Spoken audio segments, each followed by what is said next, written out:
seorang syekh bernama Zunnun Misri rahmatullahi, seorang ulama terkemuka, mengisahkan pada suatu hari ketika aku berjalan di sebuah hutan, aku bertemu dengan seorang pemuda yang baru saja tumbuh janggutnya.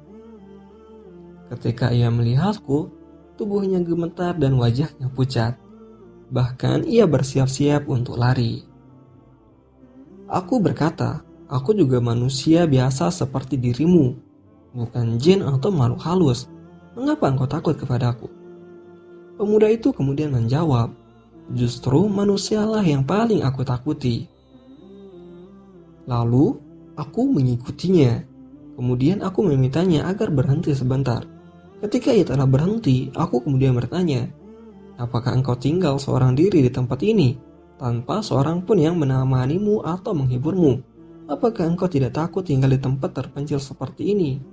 Setelah mendengar semua pertanyaanku, pemuda itu pun menjawab, tidak, karena dia selalu bersamaku setiap saat. Aku menyangka bahwa dia adalah kawanan yang mungkin sedang pergi. Aku kemudian bertanya, di manakah dia? Dia kemudian menjawab, dia bersamaku setiap saat.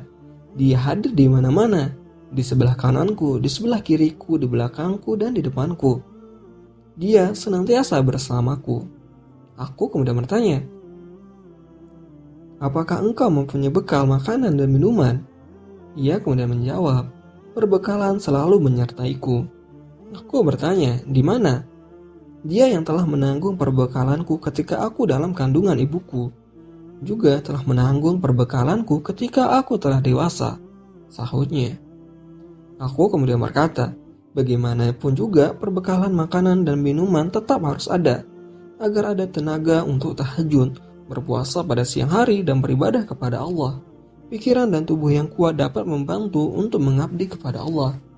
Ketika aku menekankan perlunya makan dan minum, ia pergi sambil melantunkan beberapa syair. Wali Allah tidak memerlukan rumah, tidak pula harta. Bila ia pindah dari hutan ke bukit, hutan akan menangis karena berpisah dengannya.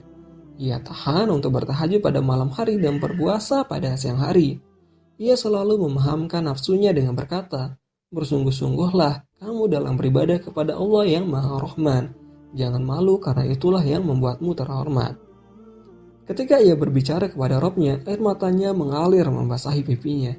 Dan ia kemudian berkata lagi, ya Allah, hatiku ingin melayang ke arahmu. Aku tidak berhasrat sedikit pun kepada istana surga yang terbuat dari yakut, tempat para bidadari-bidadari tinggal di dalamnya. Tidak pula taman-taman Aden, dan tidak pula buah-buahan. Hasratku yang terbesar adalah memandangmu. Kabulkanlah aku untuk memandang wajahmu. Itulah satu-satunya anugerah yang dibanggakan.